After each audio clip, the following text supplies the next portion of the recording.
আসসালামু আলাইকুম my dear students. আজকে আমরা লেন্থ কন্ট্রাকশনের উপর আরো একটি ম্যাথমেটিক্যাল প্রবলেম নিয়ে আলোচনা করব। তোমরা দেখতে পাচ্ছ এখানে বলছে a 12 metre rod is moving parallel to its length at a speed of 0.75 c relative to an observer. What is the length of the rod as measured by the observer? Dear students, এখানে C বলতে বোঝায় speed of light. তোমার বলছে একটা 12 metre একটা rod, একটা 12 মিটারের rod নিতে হবে যেটা হচ্ছে মুভ করতেছে প্যারালাল টু ইস লেন্থ। তার মানে লেন্থ বরাবর যদি মুভ করে তাহলে তার লেন্থ বরাবর তার হচ্ছে কন্ট্রাকশন হবে, যেটা সে নিজে দেখবে না, বাট আউটসাইড অবজারভাররা তারা সেটা দেখবে। আর তার স্পিড হচ্ছে 0.75 সি, তার মানে স্পিড অফ লাইটের হচ্ছে 75% তার স্পিড। আর what is the length of the rod as measured by the observer, তার মানে এই যে রডটা যেটা হচ্ছে মুভ করতেছে সেই রডটার ফ্রেম থেকে না, রডের বাহিরের কোনো ফ্রেম থেকে আমরা রডটার লেন্থ কত দেখব। রডের লেন্থ কিন্তু আমরা 12 দেখব না, রডের ফ্রেম থেকে রড তো নিজেকে 12 মিটারই দেখবে। ডিয়ার স্টুডেন্টস, প্রথমে ফর্মুলা লিখো। এখানে এল নট, এটাকে আমরা বলি হচ্ছে প্রপার লেন্থ, এল নটকে আমরা বলি প্রপার লেন্থ অথবা অ্যাকচুয়াল লেন্থ বলতে পারো। আমি এখানে একটু লিখে দেই, এল নট মানে হচ্ছে, এটার মানে হচ্ছে প্রপার লেন্থ বা অ্যাকচুয়াল লেন্থ, ঠিক আছে। এই প্রপার লেন্থ বা অ্যাকচুয়াল লেন্থ আসলে কি? প্রপার লেন্থ মানে হচ্ছে যেই ফ্রেমে আমাদের রডটা রেস্ট পজিশনে আছে সেই ফ্রেমে তার যে লেন্থ। তাহলে কোন ফ্রেমের মধ্যে রডটা রেস্ট পজিশনে আছে? রডের নিজের ফ্রেমে রেস্ট পজিশনে আছে।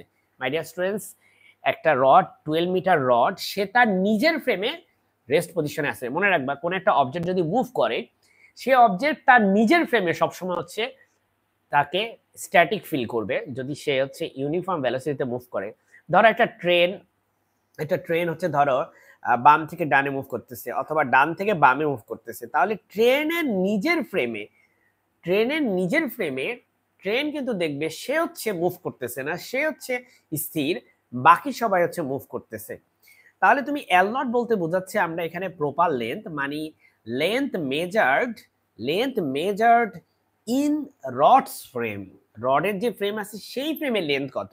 তো রডের ফ্রেমে তো রড হচ্ছে মুভ করতেছে না ওর কাছে, সেজন্যই তাদেরকে প্রপার লেন্থ বলে। সেজন্য ও বলবে হচ্ছে আমার লেন্থ হচ্ছে 12 মিটার। ওকে, সো তোমরা একটা শব্দ শুনে থাকবা যে আমরা এই ধরনের একটা শব্দ ইউজ করি, যে একটা হচ্ছে রেস্ট আর একটা হচ্ছে মুভিং। হ্যাঁ, মুভিং ফ্রেম বলি, আর একটা বলি হচ্ছে আমরা রেস্ট বা স্ট্যাটিক ফ্রেম বলি, তাই না? স্ট্যাটিক বা স্টেশনারি ফ্রেম বলি, এই শব্দগুলো তোমরা শুনে থাকবা।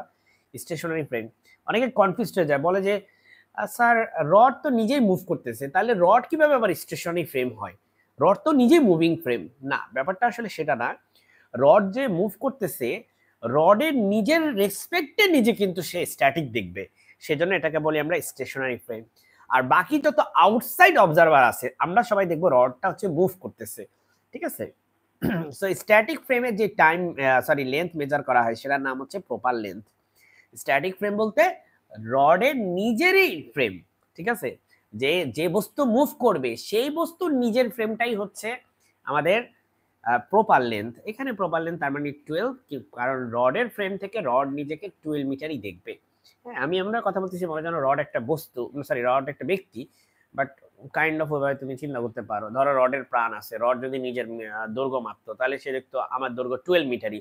Weather I move or not doesn't matter, আমি মুভ করলেও ফিল করতে পারবো না, বিকজ আমার মোশন হচ্ছে, স্পিডটা হচ্ছে ফিক্সড। সো রডের নিজের কাছে মনে হবে যে তার প্রপার লেন্থ অলওয়েজ হচ্ছে 12 metre, whether it is moving or static সেটা তো আমরা বিবেচনা করবো যে রডটা মুভ করতেছে নাকি স্ট্যাটিক আছে। রডের কাছে রড হচ্ছে মুভ করতেছে, স্ট্যাটিক আছে, রডের কাছে রড হচ্ছে স্ট্যাটিক আছে সবসময়।